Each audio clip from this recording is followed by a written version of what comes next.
Thank you for having me. Thank you, Steffi, for setting the stage.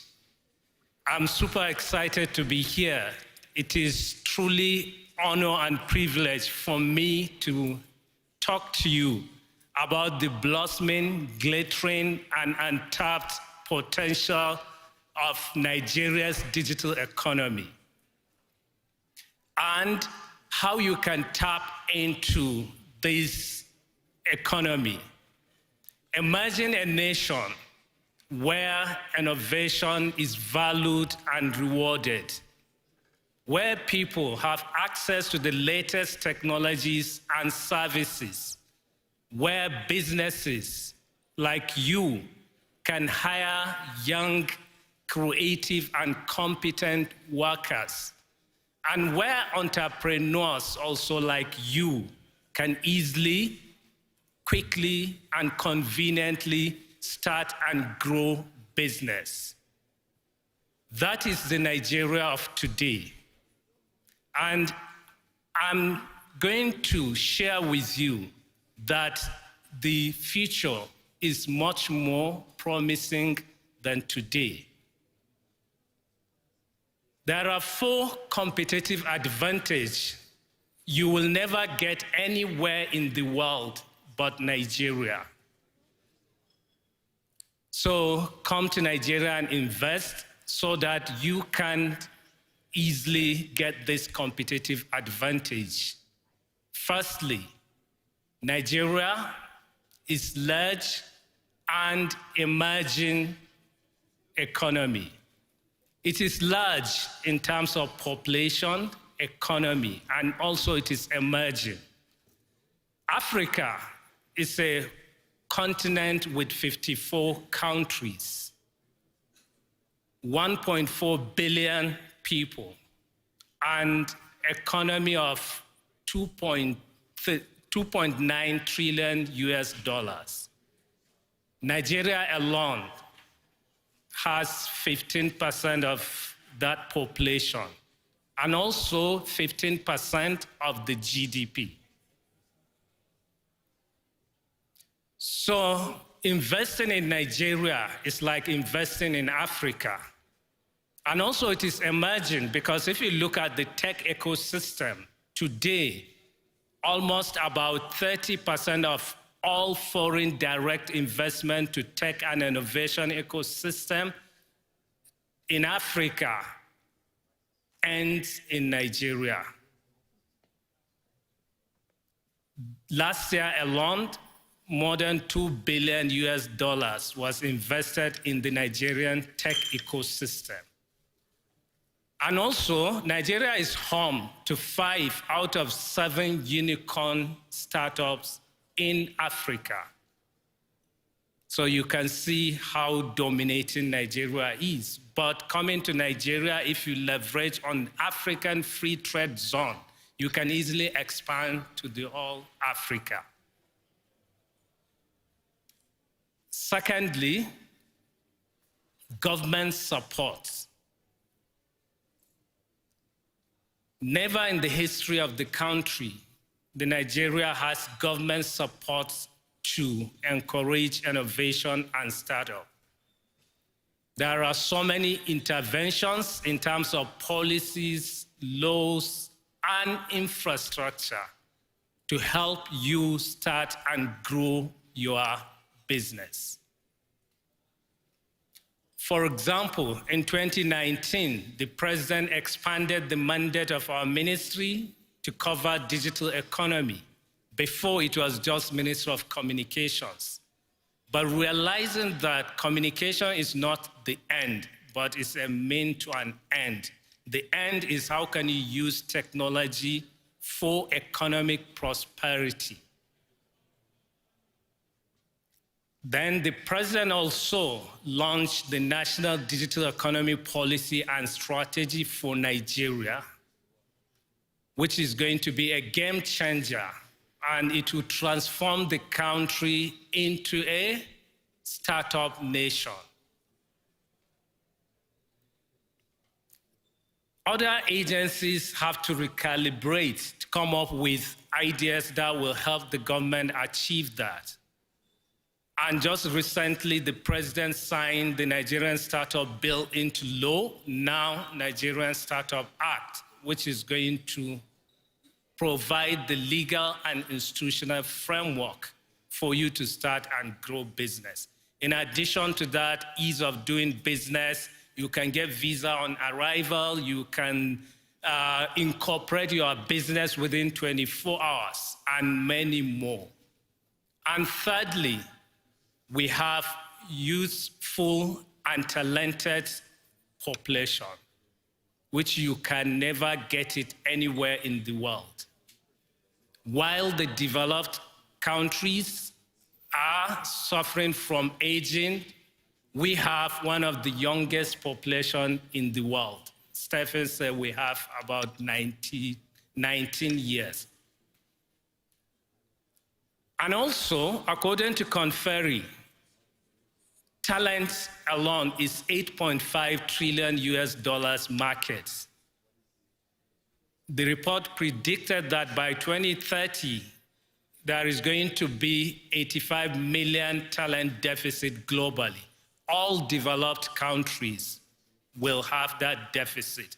Only India will have a surplus of 1 million. So Nigeria can bridge that gap and become the global talent factory. And when you talk about talent, talent is the people component of technology. You need it to thrive in innovation. And lastly, but not the least, you have high potential of social and economic impact if you invest in Nigeria. We have so many challenges that need innovative ways of solution. We have challenges around healthcare, financial inclusion, education, transportation, logistics, and many more. And we all know that IT or technology can provide a faster solution for us to solve all these problems. So we are here today to share with you and also invite you to join us on this adventure. Stephen has said it, we are going to have a collaborative conference in July, Global Tech Africa, which is going to be co-hosted between government, private sector, and not-for-profit. So you are all invited to join us, to have the look and feel of Nigeria and invest in Nigeria to be part of the history. Thank you.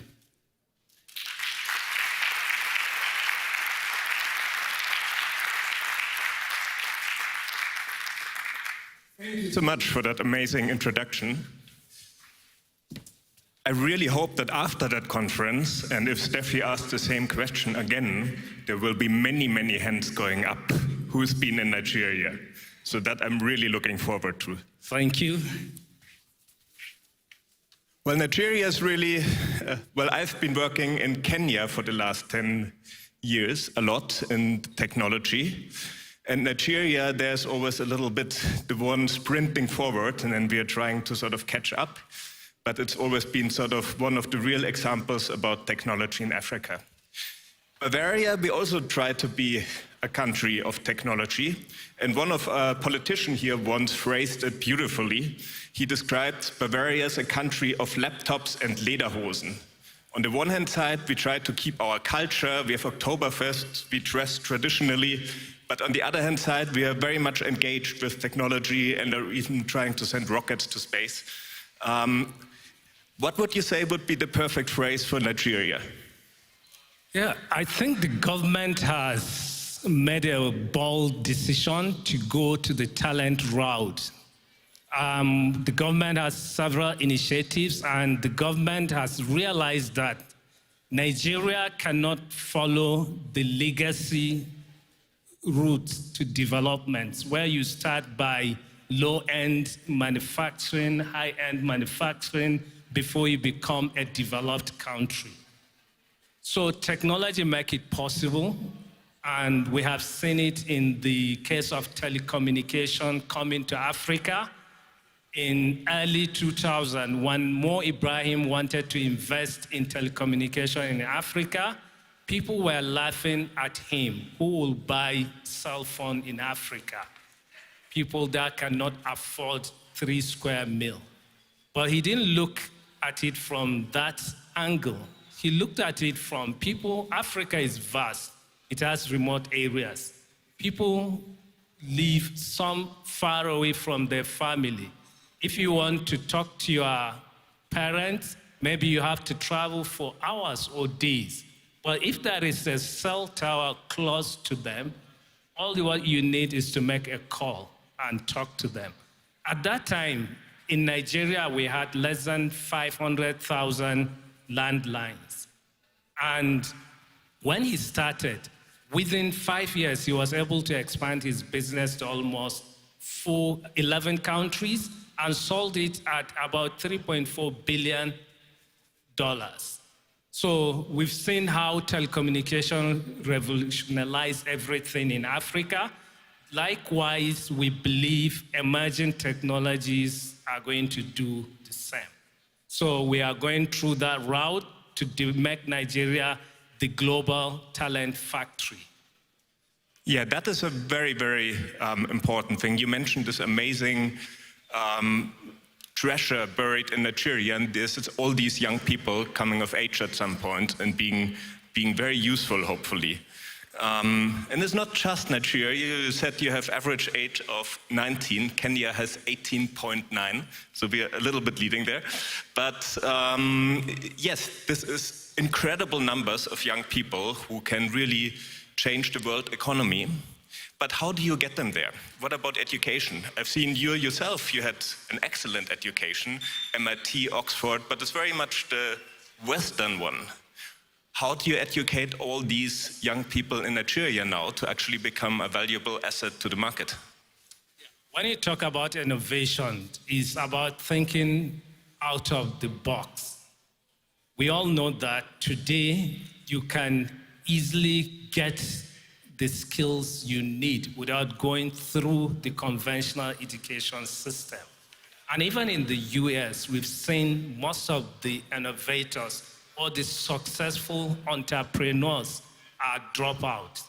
We are not discouraging the conventional education, but we know it will not help us to leapfrog. Therefore, the government has other innovative ideas, initiatives. Like in September, we launched 1 Million Developers Initiative. We want to train 1 million Nigerians to become developers, working from Nigeria, from Western countries and other countries. In addition to that, we have ambitious target of achieving 95% digital literacy by 2030. And we also just signed an MOU with Microsoft to train 5 million Nigerians on high-demand technology. This is really amazing, and I really hope this will progress at incredible speed. You mentioned the word leapfrogging. We have another whole panel about that on Saturday. Yes, but I can really underline many of the things you said, and you mentioned the smartphone before. I run an education program in Kenya, where nowadays we used to teach them on laptops for the last 10 years, but since last year we switched completely mobile, because we said everybody has a smartphone. Not everybody always has access to a laptop. Nowadays, things like office skills, but also things like graphic design, movie making, up to programming can be taught on smartphones. That's what we said, at least for our beginners courses. Let's go right to the smartphone and let's do laptops later. Do you think that's maybe overdoing it a little bit, or do you think this kind of leapfrogging, really finding the new tools for Africa, is the right way? I think that's the right way to go, because even in Nigeria, if you look at, we have more smartphone users in Nigeria than in Kenya. We have a wider coverage, broadband coverage. The government is hugely investing in that, and we are encouraging the local OEMs also to manufacture and produce tailor-made smartphones that will meet the Nigerian market in terms of battery durability, in terms of language and other things. While we have the last minute, you mentioned the unicorns, 5. That's really impressive. Sub-Saharan Africa. And Nigeria really has proven possibilities there. Do you think, well, people might go to all other African countries to see lions, giraffes? Will they go unicorn spotting in Nigeria? Yeah, I think if you look at Africa is large, a 1.4 billion population. We have only 7 unicorns. So there is still opportunity to build more. Even as we talk now, in Nigeria, we have 3 in making, which maybe in few weeks can become unicorns. So we are encouraging that. Part of the government initiatives also, even within Nigeria, is to build innovation hubs around 6 geopolitical regions, identify the competitive advantage of each region and have a focus-driven ecosystem in that area. So we are hoping to have more in Nigeria and also in Africa, because mostly the idea is you start locally and take your product to the global market. So we encourage them to build the innovation-driven enterprise mindset. You are solving a local problem, but look at how can you scale it to other neighboring countries and the world at large. Thank you. I would have a million more questions, but our time is up. So I just say, let's all meet at DLD in Nigeria. Thank you. Thank you.